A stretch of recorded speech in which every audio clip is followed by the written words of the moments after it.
সরস্বতী জানের আলোদা অন্ধকার আধার দূরে সরা। বিদ্যা, জ্ঞান, সঙ্গীত ও সৃজনশীলতার দেবী সরস্বতী। হাজার বছরের ঐতিহ্য আর বিশ্বাসের ধারায় এই দিনে সনাতন ধর্মাবলম্বীদের শিক্ষার্থী থেকে শুরু করে সব বয়সের মানুষ জ্ঞান ও আলোর প্রার্থনায় মেতে ওঠে। অজ্ঞতার অন্ধকার দূর করতে কল্যাণময়ী দেবীর চরণে প্রণতি জানান তারা।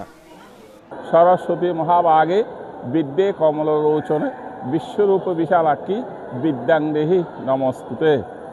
দেশের মতো দূর প্রবাসে ও ব্যস্ত জীবনের মাঝেই সরস্বতী পূজা পালন করেন বাঙালি সনাতন ধর্মাবলম্বীরা। শাস্ত্রীয় বিধান অনুসারে মাঘ মাসের শুক্লা পঞ্চমী তিথিতে ওমান প্রবাসী বাংলাদেশি সনাতন ধর্মাবলম্বীরা ধর্মীয় ভাব গাম্ভীর্যে পালন করেন তাদের অন্যতম প্রধান ধর্মীয় উৎসব সরস্বতী পূজা, যা প্রমাণ দেয় ধর্ম, সংস্কৃতি আর শেকড়ের টান কখনোই দূরত্ব মানে না।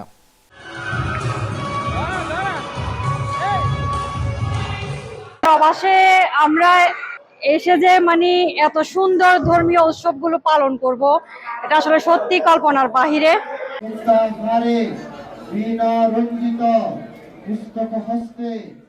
বাণী বন্দনা, পুষ্পাঞ্জলি, প্রসাদ বিতরণ, সন্ধ্যা আরতি, সাংস্কৃতিক অনুষ্ঠান ও আলোকসজ্জা সহ নানা আয়োজনে উদযাপিত হয় পূজা।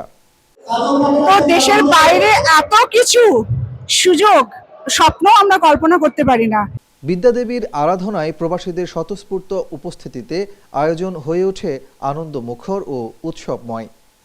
পূজার্থীরা বলেন, প্রবাসে থেকেও দেশের মতো উৎসবের আনন্দ উপভোগ করতে পারা সত্যিই আনন্দের। এত আনন্দ অনুভব করেছি, এই মরুভূমিতে এত বড় আয়োজন আমরা করতে পারবো কোনোদিন কল্পনা করতে পারিনি। বাংলাদেশের মা বাবা ভাই বোন সবাইকে আজকে আমরা মিস করতেছি, ওটা যেন মিসের মতো মনে হচ্ছে না। আমরা বাংলাদেশের মজাটা এখানে করতে পারতেছি। পূজা শেষে শিক্ষার্থীদের জ্ঞান, বুদ্ধি ও ভবিষ্যৎ সাফল্য কামনা করে করা হয় বিশেষ প্রার্থনা। ছাত্রছাত্রীরা অঞ্জলি দিয়ে মার কাছে বিদ্যা প্রার্থনা করবে। আমরাও এসেছি সরস্বতী মার কাছে জ্ঞান চাইতে, যাতে পরীক্ষায় ভালো রেজাল্ট করতে পারি।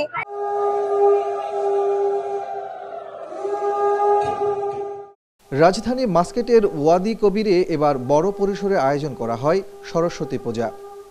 শিশু, নারী ও প্রবাসী বাংলাদেশিদের বিপুল উপস্থিতিতে পূজা প্রাঙ্গণ ভরে ওঠে ধর্মীয় ও সাংস্কৃতিক আবহে। ছোট পরিসরে পূজা হয়ে থাকে, এবারে ছোট ভাইদের উদ্যোগে এটা বড়ভাবে সম্পন্ন করা হয়েছে। এই উদ্যোগের জন্য তাদেরকে অনেক অনেক ধন্যবাদ ও কৃতজ্ঞতা জানাই। প্রবাসী শিল্পীদের পরিবেশনায় নাচ গানে দেশীয় সংস্কৃতির রঙে মুগ্ধ হয়ে ওঠে দর্শক শ্রোতা।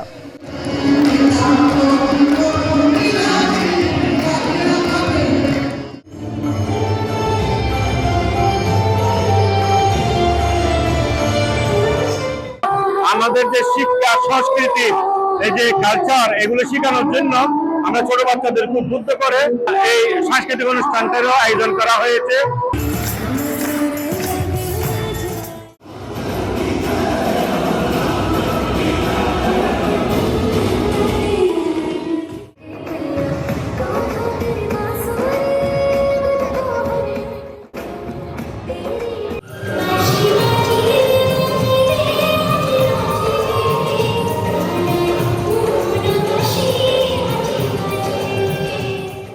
বাচ্চারা, আমাদের সন্তানরা যে সাংস্কৃতিক অনুষ্ঠানগুলো করলো, খুবই মনোমুগ্ধকর, খুবই ভালো লাগলো আমার কাছে।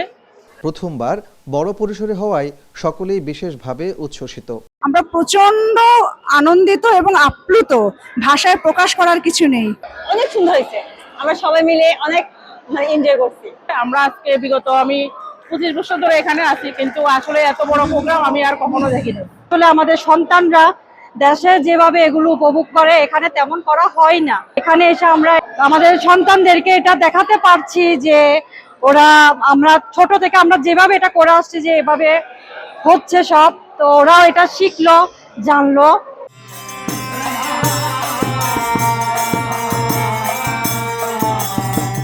প্রতি বছরের মতো এবারও বন্দরনগরী সোহারের সর্বজনীন শ্রী শ্রী কৃষ্ণ মন্দিরে উৎসবের আমেজে অনুষ্ঠিত হয় সরস্বতী পূজা।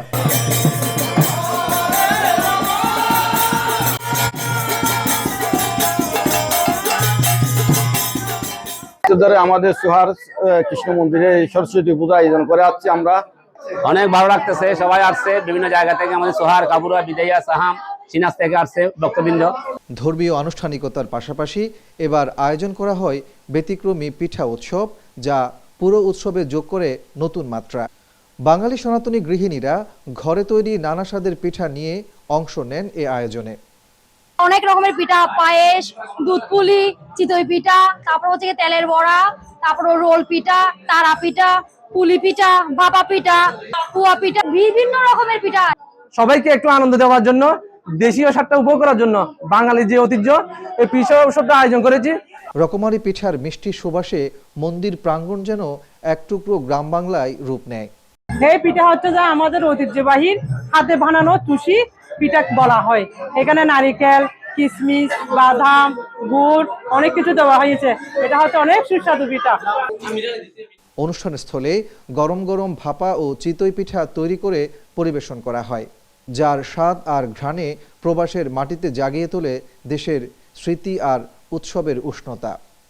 ওইখানে বানান ভাগা পিঠে দমদমা করিয়ে, ওরে গরমে গরমে খায় নে মুই মনের হাউস মিটিয়ে, ওরে গরমে। শিশুদের কৌতূহলী চোখ, নারীদের ব্যস্ত প্রস্তুতি আর দর্শনার্থীদের আনন্দঘন উপস্থিতিতে পুরো পরিবেশ হয়ে ওঠে প্রাণবন্ত। এতগুলো মানুষ দেখে আমার অনেক অনেক আনন্দ লাগছে। এতগুলো পিঠা আয়োজন, অনেক সময় গ্রাম অঞ্চলে যাওয়া যায় না। সরস্বতী পূজা এসে পাশাপাশি পিঠা উৎসবে অনেক ভালো লাগছে। যারা এই আয়োজনটা করেছেন আমি তাদেরকে অসংখ্য ধন্যবাদ জানাই। ও মা সরস্বতী।